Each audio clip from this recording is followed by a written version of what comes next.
¿cómo anda la comunidad de Hablemos de Negocios? Hoy en un nuevo capítulo vamos a estar hablando del e-commerce, del mundo digital y cómo es desarrollar un negocio en un mundo tan competitivo, donde hay tanta oferta, donde el consumidor está buscando constantemente alternativas y cómo el servicio al consumidor y las estrategias de desarrollo de negocios pueden marcar la diferencia.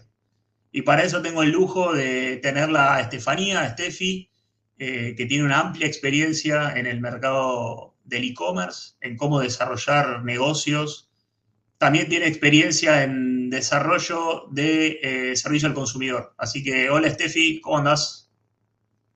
Hola Luqui, muchas gracias. Muy bien, ¿y ¿Qué vos? haces? Muy bien, che. La verdad que súper contento de que estés con nosotros porque todo esto del e-commerce en la pandemia, bueno, ahora me contarás un poco más, pero explotó y me parece que se hizo muy competitivo y encontrar cómo diferenciarse es la clave del éxito. Total, coincido. A veces a mí me pasa que seguir hablando de pandemia suena como medio trillado, pero a la vez fue el cambio de paradigma para el e-commerce, al menos en Argentina, ¿no? En todo el mundo, pero en Argentina fue como demasiado notorio, así que sí, coincido totalmente. Y viste que la pandemia es como que no es como nos agarró a todos de sorpresa, Sí. y me imagino que no estaba preparado, digamos, desde el punto de vista de infraestructura y de un montón de cuestiones para semejante pico de demanda, ¿no? No, sin dudas que nunca, creo que nadie estuvo listo para lo que pasó.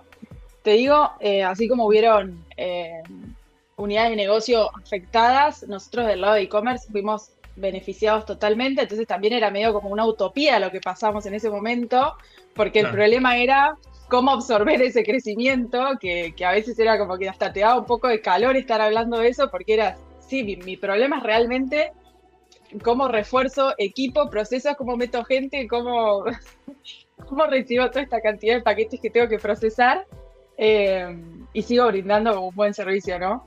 Pero bueno, el happy problem que nosotros le llamamos. Claro, y cómo, porque viste, generalmente todos estos crecimientos abruptos son desordenados, ¿no? Y esto, como vos decís, hay veces que dejas un poco los procesos de lado para brindar una buena atención a tus clientes, pero después llega un momento que lo tenés que ordenar porque se te va de las manos. ¿Cómo fue ese, digamos, Total, trayecto? total. Fue bastante desafiante. De hecho, en ese momento yo me involucré de lleno, digamos, en todo lo que fue e-commerce. Y un poco el mindset era hacer lo que sea necesario para que esto salga. Y era un poco el mindset que teníamos todos a nivel compañía. Porque vos pensás que mientras estabas operando, estabas también capacitando gente nueva, Claro. estabas teniendo clientes nuevos, o sea, no tenías tiempo de nada en realidad. Ujú. Pero sí lo que pasó, lo que un poco la parte de la estrategia fue que tuvimos como mucho soporte externo de otras áreas, no sé, ingeniería 100% metido en e-commerce, que era donde más lo necesitábamos, la parte de gente y cultura, HR, digamos, con el ingreso de recursos lo mismo, porque nada, era el dinamismo que necesitábamos. Y mientras tanto sí ordenando los procesos, porque de nada nos servía y de nada nos sirve como estar creciendo desordenados. Así que era todo un desafío, pero divertido, entretenidísimo. Y hoy, ¿cómo está el mundo del e-commerce, digamos, desde el punto de vista de su madurez o desde el desarrollo de negocios? Porque me imagino que debe haber tenido una curva a partir del 2020 muy pronunciada de crecimiento, y me imagino que, digamos, la pendiente de esa curva debe haber bajado, pero ¿sigue creciendo el e-commerce? Sí, la respuesta rápida es sí, el e-commerce sigue creciendo y crece año a año. Digo, eso está en los números de CASE, digamos, que los presentan eh, todos los años. Lo que sí vemos como diferente ya es que tenés un consumidor mucho más ayornado, mucho más capacitado. El otro desafío que nosotros tuvimos muy grande después, durante pandemia, digamos, era que los consumidores tal vez no estaban acostumbrados, mismo los vendedores no tenían de repente, no sé, controles de pagos, como ese double check para evitar cualquier tipo de robo de tarjeta de crédito, entonces de repente tenías muchas cancelaciones, los consumidores de repente no estaban acostumbrados y te escribían su dirección como se les cantaba, el código postal estaba mal, y todas esas cosas que hoy por ahí nos parecen como súper básicas, en su momento pasaban, y realmente los consumidores fueron cambiando también sus hábitos de consumo y se fueron ayornando a esto que se daban cuenta que por ahí poner mal el código postal no daba lo mismo porque efectivamente no lo entregaban. Y fueron confiando mucho más. O sea, en el momento en el que vos realizás una compra, lo recibís en tu casa al otro día, todo de manera excelente, sos un comprador recurrente. Entonces, como que también generó mucha confianza en el cliente final o la parte de e-commerce. A partir de la pandemia, obligados porque no tenían otra manera de comprar y después ya fue hábito de consumo. Es que perdimos el miedo a poner el número de la tarjeta de crédito y el código de seguridad Sí, en cualquier página, sí. digamos. Eso antes por ahí no Total, estábamos acostumbrados. que por más vintage que suene hoy, en su momento existía, total. Como la gente tenía miedo y tenía miedo de hasta el no saber cuándo le iba a llegar, si le iba a llegar, si le iba a llegar bien. Y ahora eso ya no sucede, ya las reglas de juego son otras. Y ahí, ¿qué es más importante? Porque el otro día hablaba en un asado, vos que tenés mucha más experiencia en esto, por ahí espero que me des la razón a mí. ¿Qué es más importante, entregar rápido o entregar a tiempo? Porque lo que yo decía es que para mí, para un consumidor es peor incumplirle la promesa que entregarle rápido. Esto es, che, si a vos te dicen que te va a llegar en 96 horas, bueno, que te llegue en 96 horas. Y vos ya sabés que va a ser en 96 horas, entonces no esperás que te llegue a las 24. Entonces teníamos como ese dilema de qué es mejor, digamos, cumplir con la promesa o que llegue más rápido. No, ahí 100% de acuerdo con vos. Al cliente lo que más le interesa, totalmente validado, es la información de cuándo lo va a recibir. Pero te digo un paso antes, desde el checkout, o sea, desde el momento en el que vos estás comprando, ya estás sabiendo qué estás pagando y qué plazo de entrega tenés. Y lo estás aceptando desde ese momento, digamos. Claro. Lo peor que te puede pasar como experiencia es decir, te lo voy a entregar hoy y no aparecer. Y lo peor, mucho peor es que el cliente no tenga un canal de contacto para saber cuándo se lo vas a estar entregando. Hoy la charla y la discusión, o por lo menos en Argentina, no es de yo lo necesito en 2 horas, lejos. Porque para 2 horas van y lo compran en el mundo físico. Claro. Lo que necesitan es tener certeza de cuándo les va a llegar. Lisa y llanamente. Así que debo decir que estaría de tu lado de la discusión. Vamos todavía. Che, Me escuchame. puedes decir a tus amigos. Le voy a decir.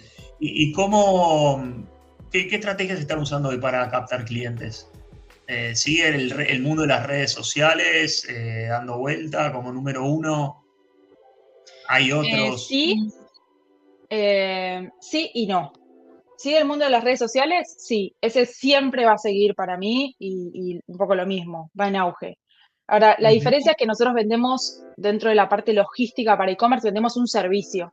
Sí. Entonces, todo el mundo digital te sirve para la awareness, te sirve para como este concepto de crear marca, de estar en la cabeza de las personas, pero no te sirve tanto para convertir. La conversión sigue siendo muy del mano a mano, sigue siendo muy de recomendación, sigue siendo muy de si tenés buen servicio o no, y sigue siendo como mucho más por ese nicho, tal vez un poco más old school si querés, pero creo que nos pasa a todos los que vendemos un servicio, a diferencia del resto. Así que sí, es un mix entre la parte digital, porque obviamente que la creación de marca y hablar un poco de eso siempre suma, y después todo el mundo como más físico y de ese mano a mano. Y dentro de por ahí la parte digital, ese mano a mano lo encontrás mucho más, por ejemplo, en LinkedIn, en presencias con cámaras, en eventos, etcétera, etcétera. Ok, y Steffi, hablaste de 2 palabras que las quiero integrar, que una, dijiste la palabra servicio y después dijiste la venta mano a mano. Sé que en el pasado has convivido liderando equipos de ventas y equipos de customer service, de servicio al cliente, y muchas veces es como que los intereses no es que son contrapuestos porque siempre es vender más, pero momentáneamente pueden chocar ambos equipos. ¿Cómo es esa convivencia? ¿Cómo hacías para liderar con eso, digamos? Total, coincido. De hecho, fue motivo por el cual mi decisión de ese momento fue, esto tiene que estar integrado. Nosotros hasta antes de ese momento lo teníamos como dos equipos independientes, o sea, con dos estructuras que dependían de dos managers o gerencias distintas. Ujú. Eh, y como bien decís, es como que tienen intereses opuestos. Si bien al fin y al cabo va todo a lo mismo, no, porque cada uno se mide por sus indicadores y cada uno tiraba para su lado. Entonces, creo que el primer cambio fue más de mindset con el equipo, ¿no? De por qué estamos haciendo esto y de cuál es el objetivo que tenemos y de por qué estamos trabajando todos, que para todas las áreas tiene que ser el mismo. Claro. Y te lo puedo sumar más hasta el lado de tecnología, de la operación, o sea, como que fue un cambio más de todos. Y después, yendo puntualmente a la de customer y comercial, tal cual decís, a nosotros no nos servía de nada ingresar clientes, como nos pasó, y tener como un crecimiento exponencial, si después no los íbamos a mantener de la manera que necesitábamos, o si después al mes se iban a terminar dando de baja. Entonces, todo el equipo empezó a trabajar en conjunto, a correr en conjunto y a hablar de los mismos números y tableros, ¿no? Y se generó como ese laburo de cuando ingresa un cliente, no es que lo ingresa un comercial, no, lo ingresa un comercial y ese comercial ya asigna un key account y ese key account es el que lleva la cuenta y están en constante conexión y diálogo, te diría hasta diario, para ver volumen, para ver indicadores, para revisar tableros juntos y la responsabilidad no es del comercial, o sea, la responsabilidad es de los dos. Porque teníamos como mucho en la cabeza de que el comercial mantenía una cuenta. No, Ujú. la cuenta la mantienen los dos junto con Customer Service. Así que bueno, sí, fue un desafío, lo seguimos teniendo de esa manera, creo y espero que sea la manera en la que lo vamos a mantener porque, insisto, no carece de sentido tenerlos como en mundos independientes que no se relacionan, ¿no? Sí, pero Y después viste como, viste que hay veces que los que trabajamos en ventas tenemos el defecto leve defecto, tampoco es un defecto tan grande, pero con tal de que entre el cliente, por ahí hacemos promesas, a veces son difíciles de cumplir. Esto de unificar el mensaje y las expectativas entre ambos equipos también debe estar bueno, ¿no? Para esta convivencia. sí, total, total. Y es que igual siempre vuelvo al mismo punto. A nosotros el cliente al fin y al cabo es el que nos hace facturar y en el buen sentido al que a todos nos da de comer. Y yo siempre paso ese mensaje a todos los equipos, ¿no? Porque es el inicio del eslabón. Obvio, ese inicio del eslabón lo tiene el comercial, pero bueno, no es 100% responsabilidad de ellos. Es un paso de posta, ¿viste? Así que sí, coincido. Y después mucho esto creo que el gran desafío que tuvimos ahí como para esas dos áreas puntualmente fue la creación de tableros, de números, eliminar por completo la suposición estamos hablando de servicio y esto es numérico y todos medimos lo mismo y estamos todos viendo la misma información y estamos midiéndolo todo el día, todos los días. Así que ahí como que ya no quedan dudas, ¿no? Como que si yo te estoy hablando de que hay una sucursal que funciona mal, ¿qué es mal? Miremos el número y tanto comercial como customer service son responsables de eso, ¿no? Ujú. Así que es como ese control cruzado que generamos. ¿Y qué se habla en la calle, digamos, y en los distintos foros de e-commerce con respecto a lo que va a pasar en Argentina? Porque, nada, irrumpió Tienda Mía con un puerta a puerta desde Estados Unidos. Cada vez es como que se van abriendo mucho más las barreras o las facilidades para comprar afuera. ¿Qué se está viniendo? ¿Cuáles son las tendencias? Sí, el gran tópico de lo que más se habla, te diría, de diciembre a hoy, pero que en realidad esa charla ya la tenemos desde mucho antes, es como la palabra de cross-border, ¿no? Ujú. Eh, Eso, si todo sigue de esta manera, va a ser como el gran cambio de paradigma de los hábitos de consumo de Argentina. Eh, que también veníamos como bastante bastardeados con eso. Pensá que hasta tuvimos etapas post pandemia que teníamos clientes que no limitaban como sus ventas porque tenían poco stock, que era algo impensado. O sea, todo lo que ponían lo vendían, pero lo tenían que limitar porque se quedaban sin mercadería. Y ahora no solo estamos hablando del stock de que tienen, sino que también de poder comprar en todo el mundo. Así que bueno, se viene otro lindo desafío que ya está pasando igualmente. Para el negocio logístico, el desafío está en cómo integrarse verticalmente, digamos. Tal cual, tal cual. Si bien una vez que el paquete está nacionalizado, para nosotros es lo mismo porque es la red que ya está armada, ¿no? Ahora es verdad que hasta este año todo el mundo o el concepto este de P.O. Box o de un envío courier, etcétera, no deja de ser un mercado muy informal, como muy del uno a uno. Entonces es de qué manera ponemos a disposición esa misma tecnología que tenemos en el mercado nacional con una milla anterior, digamos, de compra, de vuelo, de liberación aduanera y después una última milla. Y que para el cliente, que al fin y al cabo es el que manda acá, la experiencia sea transparente. Vos no importa dónde estés comprando, vas a saber el paso a paso de tu paquetito. Además, me remonto al principio de nuestra charla, ¿no?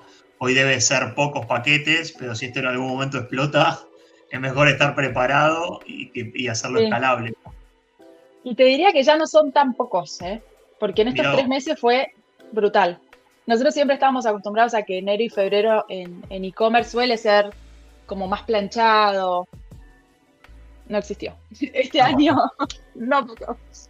No hay Sí, no estacionalidad. pasó. Exacto. Otro happy problem también, pero sí. Bueno, todas buenas entonces, che. Sí, mucho desafío, pero sí. No, sí, pensá que hay grandes ya, como bueno, vos lo nombraste también, la parte de tienda mía, después tenés players chinos tipo Jane, Temu, esa mercadería ya ingresa a la Argentina. Así que eso ya existe. La única diferencia es que por ahí hoy tenemos las reglas un poco más claras. Todavía hay un desafío largo por delante también en ese nicho, pero hoy tenés un poco más de visibilidad, entonces también lo podés proyectar mucho más, ¿no? Claro, sí, tenés las reglas más claras, básicamente, como decimos. Tal cual. Steffi, sé que estás afuera del país, así que te quiero agradecer por tu tiempo. Me voy a tomar el atrevimiento de hacerte una última pregunta que le hago a todos, que es ¿cuál es el mejor consejo que recibiste o que te dieron? Vi que se las hacías a todos. Me escuché también las respuestas que te dieron. En un momento había pensado algunos consejos un poco más complejos y me fui con uno que es muy simple y para mí aplica a cualquier tipo de negocio, no solo logístico, que es que lo mejor es el enemigo de lo bueno. Debes saber quién dice mucho esa frase. Sí, la he escuchado varias veces. Varias veces seguramente. Y elegí esa frase más que nada porque, como te decía, aplica a muchas cosas, pero puntualmente aplica mucho al mundo ágil y dinámico en el que vivimos. Y como esa necesidad de, tal vez son palabras como más trilladas, pero como metodologías ágiles, lanzar con un MVP, testealo, iterá. Bueno, todo eso desde la teoría a la práctica hay un porqué. Y para mí es eso, no te complejices buscando como el mejor producto, porque tal vez hasta que llegaste a eso, ya está, desapareciste, quedaste obsoleto. No te compliques teniendo la mejor tecnología. Empezá a desarrollarla, validá con los clientes, probalo, intentá tener como un equipo que no sea estático, ¿no? Que con algo bueno ya lo podés validar, seguir y empezar a mejorar a partir de ahí. Así que creo que ese sería mi consejo para todos. Bueno, Steffi, mil gracias por todo, ¿eh? Mil gracias a vos, Luqui, que estés muy bien. Dale un beso. Chau. Esto fue Hablemos de Negocios.